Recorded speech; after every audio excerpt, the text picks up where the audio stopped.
So let's start. Thanks a lot for all to be there for this last roundtable of the day around financing of cybersecurity. I know that maybe everybody is waiting for the cocktail, but I'm sure that we have a very interesting discussion with an excellent panel there. Excellent panel starting by Charles Beigbeder, who is here. Charles is a very famous and successful entrepreneur in France.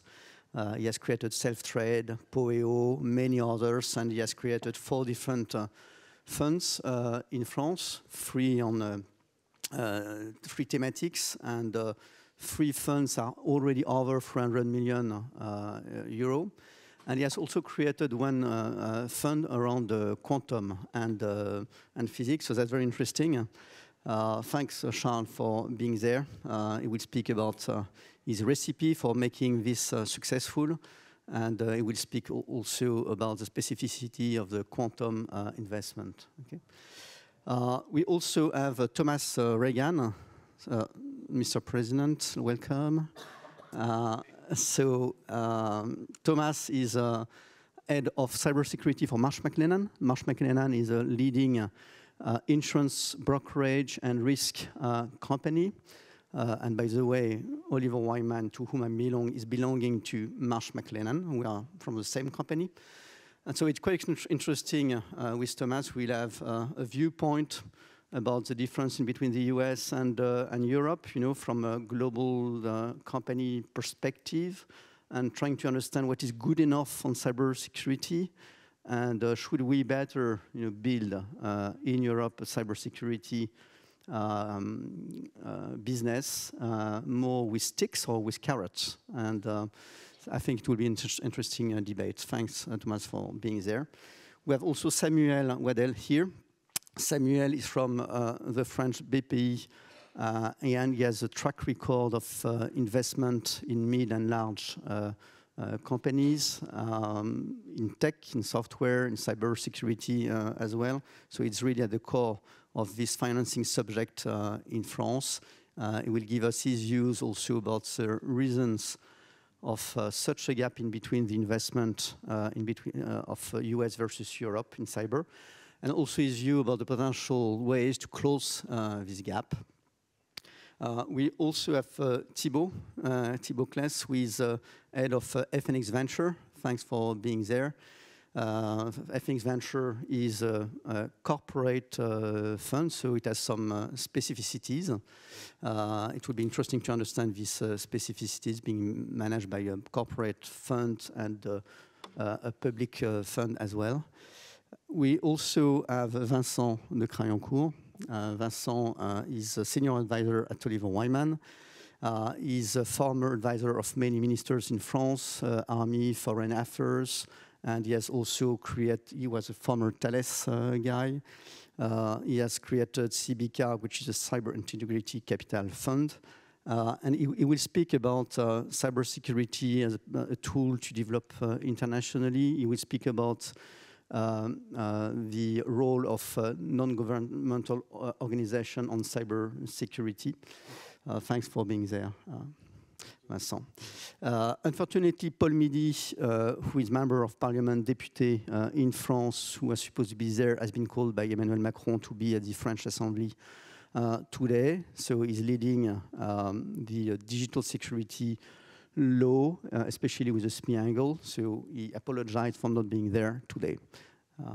Thanks to all for being there. I want to remind maybe some short facts around cybersecurity financing before engaging the debate here. The first one is that the demand, the cybersecurity spend in Europe is half the one of the US spend in cybersecurity. Okay? We are spending here in Europe $50 billion. It's 100 billion in the US. It's 200 billion globally. So you see the significant difference, which is, you know, demand side, because this is a spend of multinational companies, SMEs, etc., on cybersecurity. So we have a European, you know, underdeveloped market on cybersecurity, which is just a fact. The positive thing is that spend will increase. Okay, we are roughly on an industry generating 10 to 12% of growth per year. If Europe was spending as much as the US on cybersecurity, it will mean an additional market on cybersecurity in Europe of 25 billion, okay, which is not nothing. It's an indicator, but this 25 billion is maybe also a key enabler of a much bigger market, because it is what is allowing a trustable digital economy. So we can look at this figure, but we can also look at the broader market. If France was spending as much as the US on cybersecurity, it will mean spending 60% more on cybersecurity in France versus the US, which is interesting. You know, it will mean 4 billion euro of additional spend in France. So that's the first point about this difference and gap in between Europe and the US, to give some light to the debate. Second one, the European investment is 8 times bigger in the US versus Europe. Okay, 8 times. In Europe, it's roughly 2 billion per year spent in private equity by private equity funds. It's, by the way, near 3 billion in Israel, and it's 16 billion in the US. Okay. But also there is only one French fund among Europe's top 10 cyber private equity investors, which is TKO, by the way, in the top 10. And out of the 10 top 15 global investors worldwide, there is only 1 or 2 European ones, which are British and UK private equity funds. Yeah. That's the second fact. The third one is that we have maybe too few cyber specialists in Europe in terms of number. Okay, we have roughly 30 companies over 75 million revenue. If we exclude all the IT services company like the Capgemini, Atos, and the likes. Okay, more investments are seeds investment. First round, A, B, etc. But we are lacking also Series D and other bigger ones. Okay. The good news is that these companies are becoming much more and more bigger. We have 2/3 of the market, which is made by companies over 300 million euro revenue. The European agenda, the digital agenda, is trying to help, and there are some big funds around Horizon, Digital, etc. overall for Europe, roughly 100 million. But the specific cybersecurity effort is 1% of this total digital investment in Europe. And last point is the talent gap. The previous also roundtable was speaking about this talent gap. I think the talent gap is not worse in Europe than what it is in the US. We are lacking 400,000 engineers in cybersecurity. This is more or less the same in the US, and we have very good talents, very good engineers in France, which, by the way, are then moving to the US. And we can also discuss about what is the need for education in the future on cybersecurity, which is a way to finance also the cybersecurity effort. Okay. I hope I've not bored you with too many numbers, but but I think it's always good to start from some facts before engaging the discussion. And so my first question will be for you, Samuel, about your view about the explanation maybe of these gaps in between the US and Europe. Yes, thank you very much, Emmanuel. Just to very briefly introduce Bpifrance to those who are not familiar, we're a 100 billion balance sheet state-funded bank providing capital, debt, and advisory services to French companies. I think when you look a little bit at the difference between European markets and US markets, I think the 3 main factors that I would highlight today, I think the first one is around awareness and willingness to pay on the market. It feels, I think that, I wouldn't say on average, but maybe I think knowledge about cyber threats and how much should be spent is quite uneven among corporate leaders, especially if you talk to I would say SMBs or smaller entities. So that's the first thing I would highlight. I think the second one is, of course, the dominance of non-European players, which grab a lot of market share, which explains simply on top of the numbers you were quoting. I won't add any numbers. I know it's late already, but I think that also explains the limitations of the fishing pool where you can invest. And third, I think historically you've had a lot of different national approaches to cyber, bringing the perception maybe to funds or to companies that the market is much more fragmented than it is really. Or at least it's not easy for founders to think big up front, or they look to the US as a first market to internationalize. But I think when I think about differences between both geographies, I think there are also some interesting things and opportunities that may be specific to Europe as a less mature market. I strongly believe that you have underserved client segments where you can develop interesting offerings and experience strong growth. Talking about SMBs again, but maybe in some specific verticals too. Public entities willing to purchase European or national solutions also. The lack thereof can also mean stronger growth when you bring something interesting.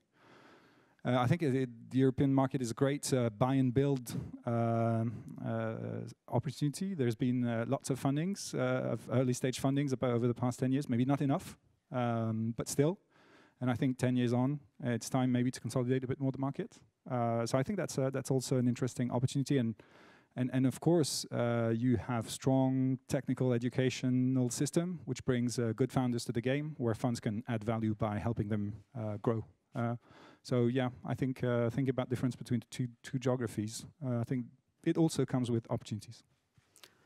Thanks a lot, Samuel, and thanks for giving these notes of positivity around the still potential that we have in Europe under some underserved segments and customer segments, maybe also offers. And that's a good transition to go to Charles. It's possible to be successful in Europe in this sector. Give us some recipe, Charles. Okay, thank you. Good afternoon all. Well, first I want to say we have not developed cyber funds nor Gen AI funds. We see those as kind of more horizontal themes that we encounter in our specialized funds, so quantum technologies, space tech, energy transition, or future medicine. Of course, cyber is everywhere, like Gen AI. And so first, to also comment on what you said and what you said, Emmanuel, is yes, of course, we and the title of the conference, which is a little bit negative. Well, first, in Europe, we have we have talented people. We are good in academically. I want just to underline that because this is the first thing I've done. Because before, just also to introduce myself very quickly.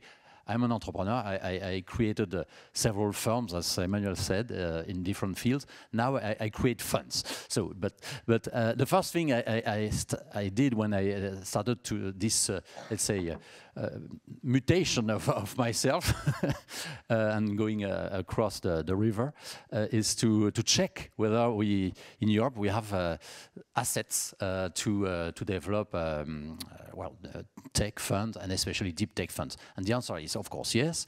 Academically we are still at the top level, number one in almost all fields, and there is no ambiguity on that point.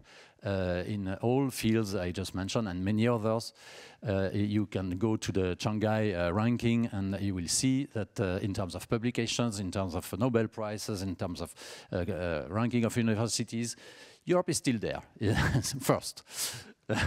Second, but it's okay. That's why you're here. And secondly, we have also a nice density of industrial groups, financial institutions, big players, and that's also important to underline. Of course, we are behind the US there, but we are far before Japan, China, etc. If you just, of course, add Germany, France, Italy, Spain, and all the others, of course. We have to think European, definitively. And then it's true that we are a little bit behind the US in terms of venture capital. Okay, but it's catching. We are catching back very quickly thanks to BPI and the other institutions in Europe, notably the European Investment Fund and the equivalent of BPI all around Europe. This is great, and we can say also you have probably heard of the success of French tech, and this exists. Now there is another battle, is about deep tech, so because we have this incredible technological revolution at the moment. So in quantum technologies, in the new space or space tech, if you want. So of course it's the one I've selected in Gen AI, in cyber security as well. And there we really need to develop, and that's our recipe to answer your question, Emmanuel, is specialized funds, because you need to gather very talented people, experts of the field, of course. You need to hire also and group together professional deal makers in VC. You cannot, you don't want to reinvent the wheel, so you have to gather that a very talented team. And there then you become very quickly credible, because there is a gap in the offer and demand. There is a need, and there are not so many specialized funds, very focused. And it's exactly the strategy we are following. And also something we do is that we fundraising, and you are not going to contradict me, takes time.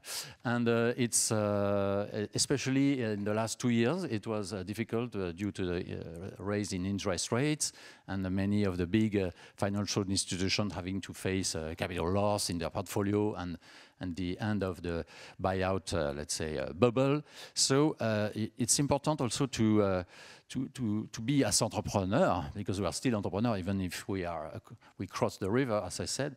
We are creating smaller funds of the same thesis, where we bring our cell capital, and we have friends, entrepreneurs, families from Europe bringing some capital, and there we can start to invest at pre-seed and seed level, smaller tickets, and build a beginning of a portfolio. And in meanwhile, we convince the big guys to trust us, and then we have the famous first closing and then the final closing. And so that's maybe one of the recipes. And to come back also, the fact of being very specialized, very focused, it creates confidence. And when we select, well, first we have also we have all the deal flow. We have all the deal flow. All the startups on a certain field, they'll come to us.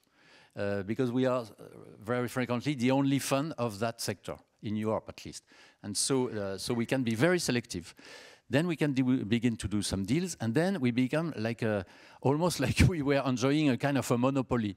And if we are not there, it's a problem. If we are there, then it creates confidence, and we have other generalist VC joining. We have non-dilutive financing from the big financial institution, the public financial institution.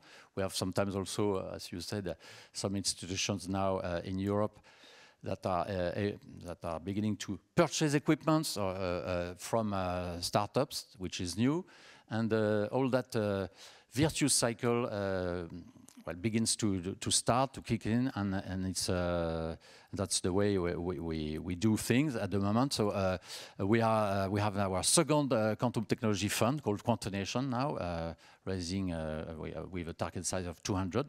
We did the first closing already at the beginning of the year, and now we are almost finalizing the first closing of Expansion, the Space Tech Fund, and we are working on the other funds, Future Medicine, with Sorbonne Université, called Sorbonne Venture, and the Energy Transition Fund with a focus on new nuclear called Exergon.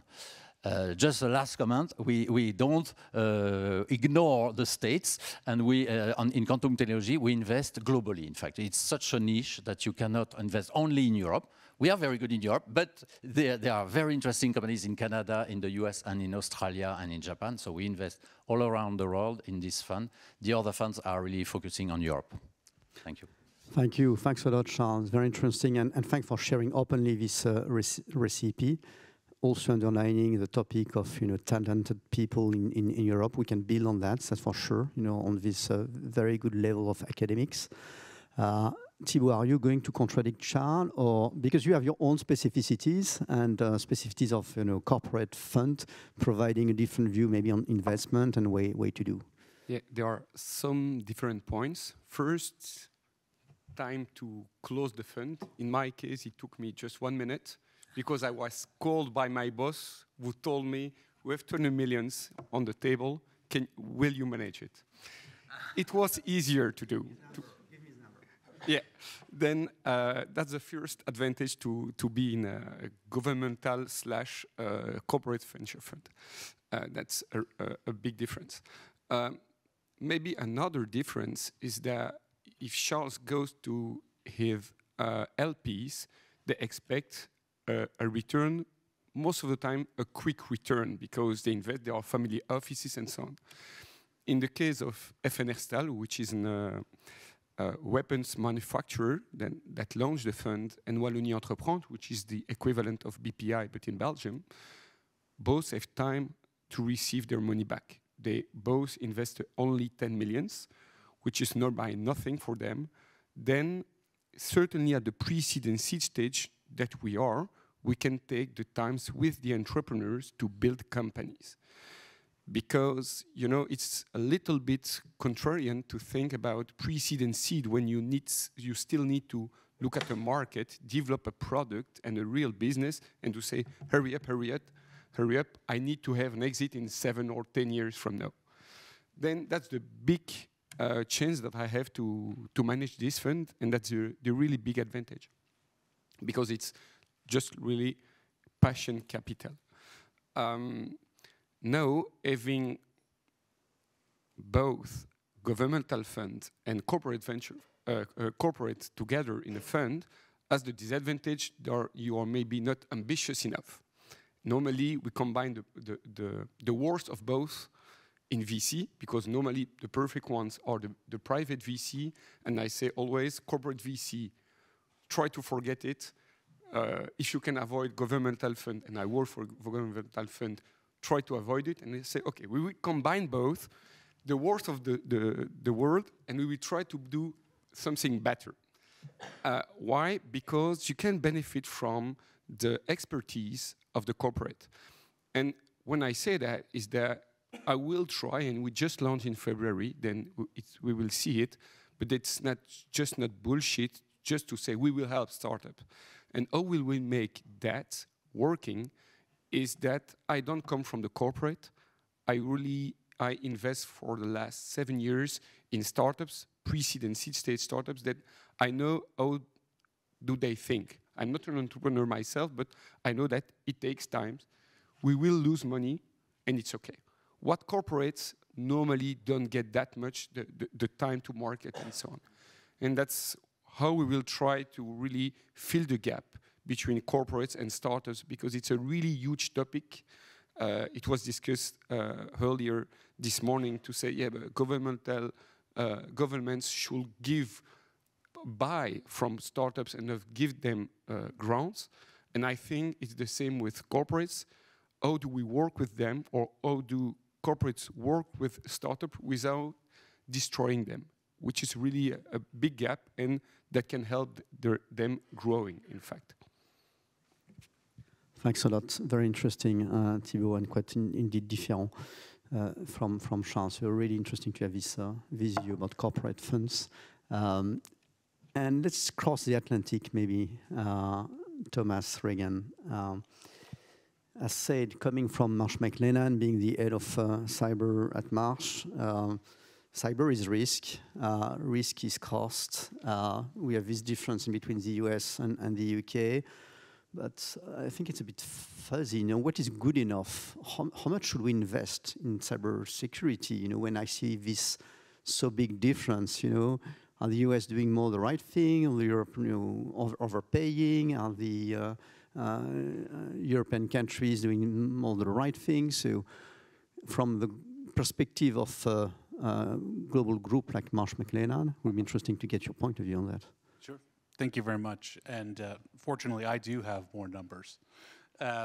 So why would anyone on this topic want to talk to an insurance salesman? So just to give some perspective, Marsh McLennan, we place almost $4 billion a year in premium for our clients into the cyber insurance market. That's about 25% of the global cyber insurance market. In Europe, we actually place about 40% of the market, particularly in France. France actually is the largest cyber market in Europe. And so we see quite a lot. We work with companies from the names on those banners down to the smallest organizations around the globe. And so we have a real insight into what organizations are doing on cyber insurance, but really more critically onto cyber risk, right, which is the byproduct of both cybersecurity and cyber insurance. And so we get a lot of insight and data into what organizations are doing. There's no doubt that the US cyber market is bigger both on the insurance side as well as on the security side, but that's not necessarily a permanent condition. Growth in the cyber insurance market in Europe is outpacing growth in the United States, and it is seen as one of the most desirable and attractive markets for cyber insurance deployment in the world. So there's a lot of innovation and development that's going on in Europe to help grow the cyber insurance market. Unfortunately, that is a reflection of an increasingly dangerous cyber world. We're seeing an increase in cyber events around the globe, both in terms of their frequency and severity. And I think that does point to one of the challenges that exists both for cyber insurance and cybersecurity, which is it's not quite clear how well it's all working. Whether you're in the US or in Europe, we've never spent more, and the problem has never been worse. As you pointed out, to some extent, that's a byproduct of the tremendous technological innovation and the economic and financial and business realities that we're rewarding ourselves with, and this is the consequence of it. But there is this sense that things aren't working as well as they should.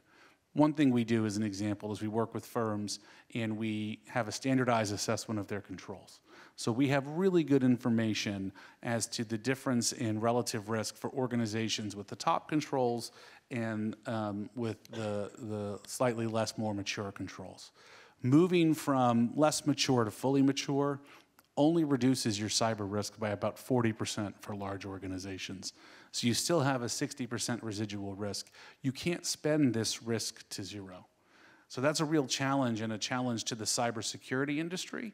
But I also think that it creates a tremendous amount of opportunity, particularly in Europe. If you think about Europe as trying to come from behind and to overtake the existing marketplace, it's not clear the existing marketplace is doing a perfect job. And we know that there are lots of opportunities to help organizations. It's not just a matter of doing X for Y, taking existing business models and adapting them to the European market. There are real opportunities around control development, particularly when you get outside of protection, where we know that organizations can be much more sophisticated and more mature. So I think there's a lot of insight that this is going to be a highly dynamic, highly volatile market that's going to continue to evolve very aggressively over the next 5 to 10 years. And so that means that there is a lot of opportunity, tremendous amount of latent demand in Europe and around the globe. Clients, the one thing that we know is that clients demand the best possible solutions to cyber issues, regardless of where they come from. There's no element of national pride when you're trying to solve cybersecurity issues. Our clients express to us every day that they want us to go wherever it takes in the world to find the best solutions. I think that means that there's tremendous opportunity in an environment that unfortunately is going to continue to grow. Thank you. Thanks a lot, Thomas. Very interesting. And after crossing the Atlantic, maybe have a international view about the role of other actors, okay? NGOs, philanthropy entities. Vincent, you can speak about this side of the coins that we may not know. Yeah. Yes, maybe just before answering your question, because you didn't introduce yourself. And so Emmanuel Amiot is partner at Oliver Wyman, in charge of cybersecurity for Europe. And he kindly accepted to moderate this panel. So it was useful to present Emmanuel. You're welcome. Yeah, so you're right to broaden the discussion to include a few other important players who have taken on the difficult, if not impossible, but it has to be carried, mission of attempting, and we've been discussing today a lot, attempting global approach to cyber security above and beyond regional antagonisms. To date, one of the most global initiatives in the field probably remains the Paris Call for Trust and Security in Cyberspace, launched in November 2018 during the Internet Governance Forum held at UNESCO and Paris Peace Forum under Pascal Lamy's presidency. I think he left presidency last year. So it's gathering 81 countries, more than 700 companies, more than 300 public organizations, with a common objective to join forces and face cyber threats of all kinds.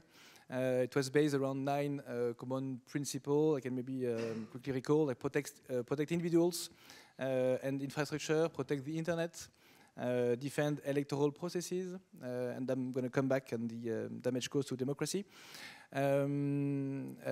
Defend intellectual property, non-proliferation, life cycle security, cyber hygiene, no private hackback, and international norms.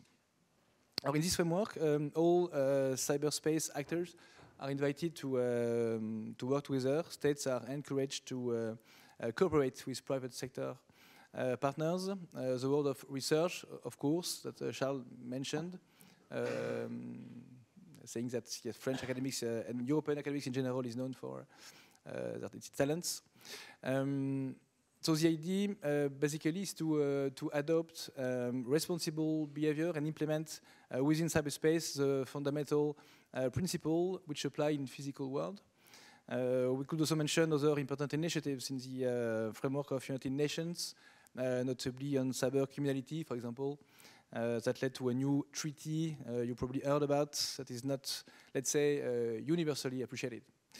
To go back quickly to Paris Call, one of the key working groups in Paris Call governance was dedicated to international laws, international regulation, where the Cyber Peace Institute, you mentioned, is one of the main contributors. It's a Geneva-based organization aiming at protecting the most vulnerable in cyberspace, with a three focus on health sector, a focus on NGOs, and a focus on countries in war situation.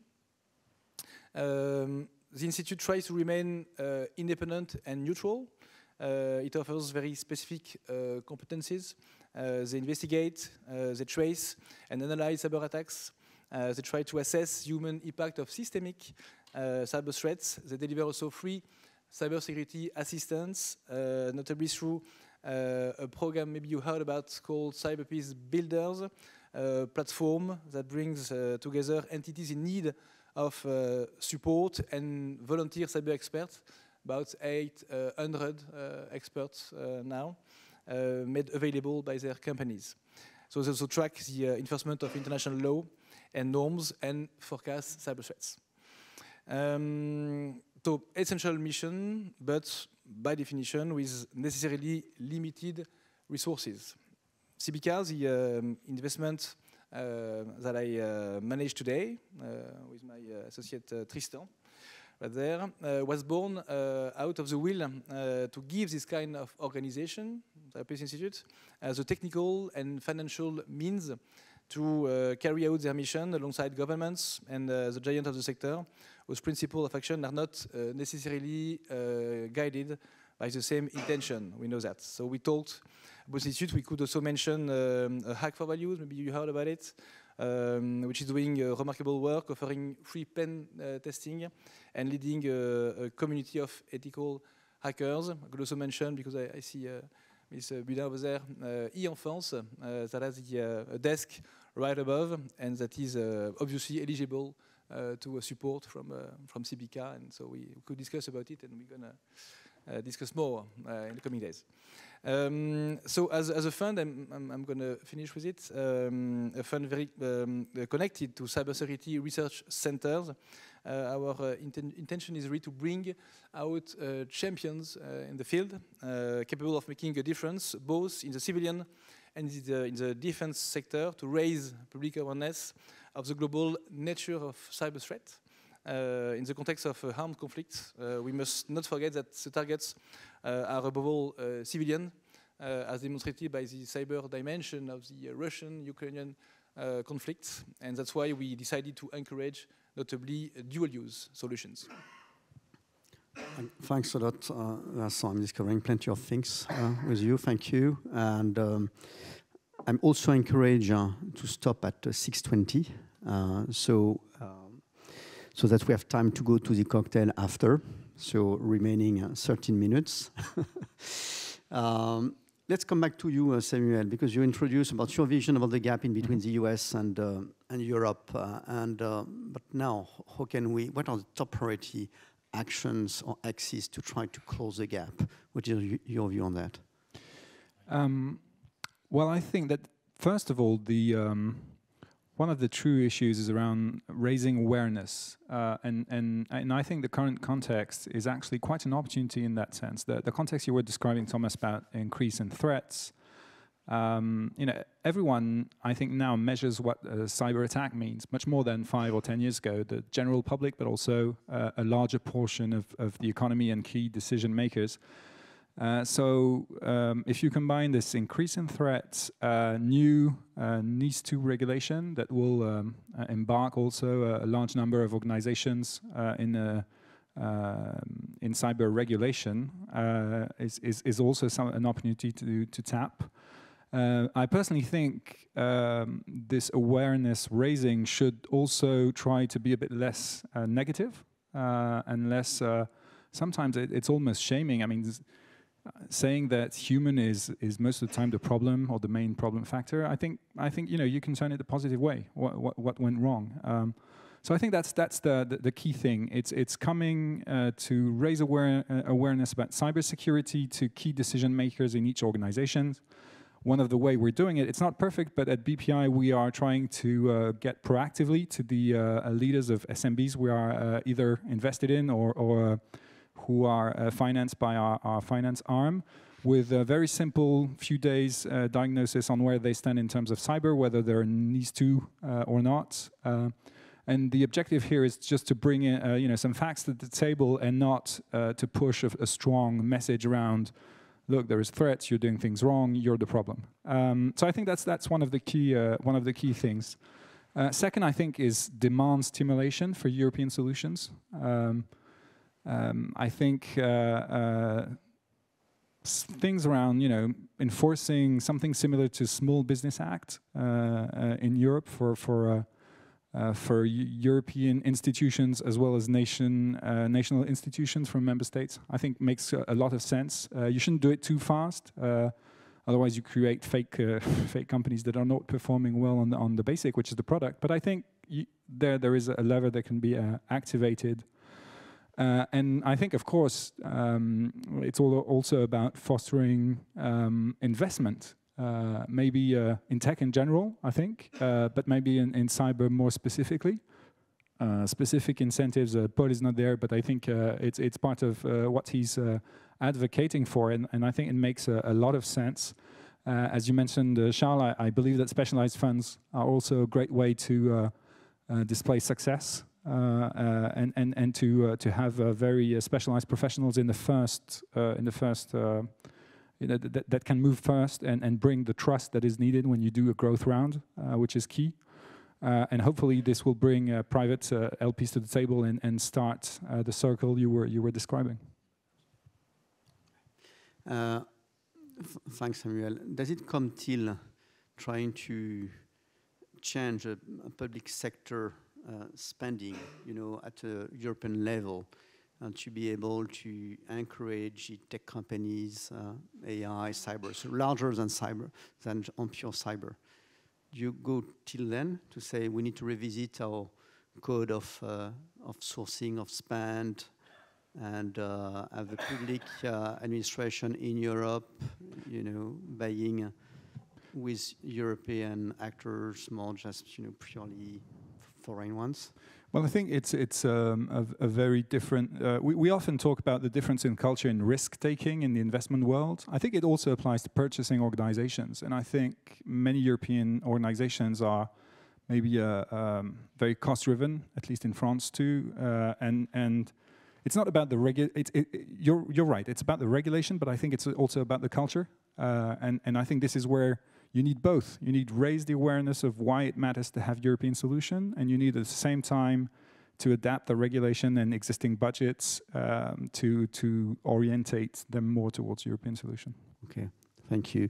Maybe before going again to Charles and Thibaut, so I think the liaison will be better on this topic with Thomas. Which is finally, if we want to build in Europe a better tech or cyber industry, is it better to build that with sticks and constraints or additional regulation, or is it better, to build that with carrots, incentive, cultural debate has been also engaged? Yes, absolutely. And I assure you that companies in the United States and around the world are equally focused on cost and profitability. That is not in any way a distinctly European trait. But yes, I think that there's a real challenge and an opportunity around incentives. One of the trends that we see emerging globally as cyber continues to be a real global risk issue is a very strong regulatory response. And a lot of it is very essential. There's a need for organizations and for society to be more mature and better protected in thinking. One of the challenges, though, and I say this from having worked with organizations around the globe, is that most regulatory and efforts are fundamentally built around sticks. You have to comply with this, you have to comply with that. We have the new NIS2 in Europe. In the US, we have a variety of frameworks. We have a variety of overlapping regulations. Some regulators ordering disclosure when others are precluding it, or law enforcement's precluding it. And so this creates a lot of challenges. One, there's a real need, an ongoing need that we see and advocate for globally around regulatory harmonization. Just adding additional layers of responsibility is not solving the problem, and in fact is becoming at times potentially paralyzing for organizations. So if you think about the desire to not just make companies spend more, but to make European companies safer and to grow a robust European cybersecurity market, we need to do things that encourage organizations to be proactive around security and not so compliance-driven, because organizations can spend a lot of time just following checklists and buying whatever everybody else is buying, whether they think it works or not, just because that's how they can best immunize themselves against regulatory investigations. If you think about it, there really aren't a lot of safe harbors built into regulations. This is kind of one of the things we talked about before. There's no amount of spending, there's no type of spending, there's no type of security that in any way really makes an organization immunized from the consequences of being the victim of a crime. In fact, as you pointed out, organizations are often treated as moral failures for having been victims of very sophisticated crimes that are operating on a global scale. So, of course, organizations need to be compliant, but I think adding the carrot around giving organization ways to be innovative, to encourage not just checklist compliance, but to be innovative in a way that is immunizing, will stimulate demand as well as stimulate the ability to create new solutions. It's hard to create a company that can solve a new problem when your customers are exclusively focused on meeting the demands of yesterday. They struggle to think about and find the budget for the future. One other issue that I think is an important regulatory one that we're seeing starting to be a divergence globally is this question of what to do around catastrophic cyber events. We recognize that there is some potential for an event that would have a broad impact on a country, on a continent, on the world. Different people have different opinions, I think at times highly overstated as to how likely those events are. But the truth is that there is some potential, and anxiety around those issues creates a real drag on organizations, on the cyber insurance market, on the entire cyber economy. In the United States, the US Treasury Department has led a very active process to look at and examine the nature of potential federal backstop to catastrophic cyber events that we think, properly shaped, could be very helpful to drive innovation and to recognize that governments, as the insurer of last resort, should be more proactive in setting standards, driving compliance, collecting premium in advance of what could be an inevitable event. Similarly, in the UK, discussions are underway with Pool Re. I'm not aware of a similar effort ongoing in Europe today. That's a critical issue, creating the environment where we can get ahead of the next cyber pandemic is a really critical issue that I would encourage local examination, because it creates not only the ability to protect organizations, but the opportunity to create a safer world in advance of what could be a very unfortunate catastrophic event. Thanks, Thomas. Yes, very good. Very much in line. And Charles, do you want to add something? Yeah, if I may, precisely, you were mentioning innovation, driving, sorry, that is driving yeah, well, companies to invent new products to improve cyber security overall. And that is exactly what we are doing in the quantum world, because you know, quantum is well, the world is quantum first. That was the first revolution, but now there is this second revolution. This was an American physicist, Nobel Prize, Richard Feynman, that in the beginning of the 80s said, listen, simulating, inventing new materials. We are in the house of chemicals here, inventing new molecules is complex because nature is quantum. So maybe let's have a quantum computer. So it started with this. At the beginning, it was like a joke in a symposium in a nice area in the States. But then it became serious. A lot of scientists, computer scientists, developed algorithms that could work and could crack all our secrets if a real quantum computer exists. So we are there. We have now those software available. Fortunately, the hardware is not totally available. You have some time to prepare, but it's coming. So this threat triggers the need to protect, of course, and that's what is called post-quantum cryptography. So using new mathematical complex problems to increase the level of security of our cryptography at the moment. You can also imagine cryptography based on entangled photon to secure, that's called QKD, quantum key distribution, to secure perfectly based on a fundamental law of nature, an exchange of information between point A and point B. So that's probably more complex and really at the beginning we'll be focusing for more used by governments or, of course, security forces. Maybe banks. So this is coming, and that drives, it's a new field. It's quantum technologies, and I don't know why I was mentioning that, but it was just to illustrate what you were saying. Innovation. Of course, you need innovation, and it is creating new products, new companies. So if some want to stay 2 hours, we have a physics class by Charles. We can. Thanks a lot, Charles. So indeed, we are seeing a common pattern of saying that the first level is demand, innovation, sophistication, being bolder, daring, to increase finally the quality of what we can offer to meet a qualitative demand at the end. That maybe the financing subject is more second. Okay, once we have the demand, the financing will be found. Okay, if we have a return on investment which is clear and ability to scale to meet a more sophisticated demand, maybe we have no fear to get the financing behind. Thibaut, do you want to add one point on that? Yeah. In fact, it's really important. What Charles said in his first intervention was to say we have really clever people in Europe, every continent says that anyway, but okay, let's say that it's true that we have clever people in Europe, and certainly in academia, but researchers lack the contact with the market most of the time. And then you can try to finance them a lot to develop something, but if there is no ask from the market, the money will be just thrown away. And it's why it's really important to have like these people. When I started to work, it was in 2012, and a few years ago, we always spoke about lean startup, lean startup, lean startup. And it was just go to speak with your potential clients.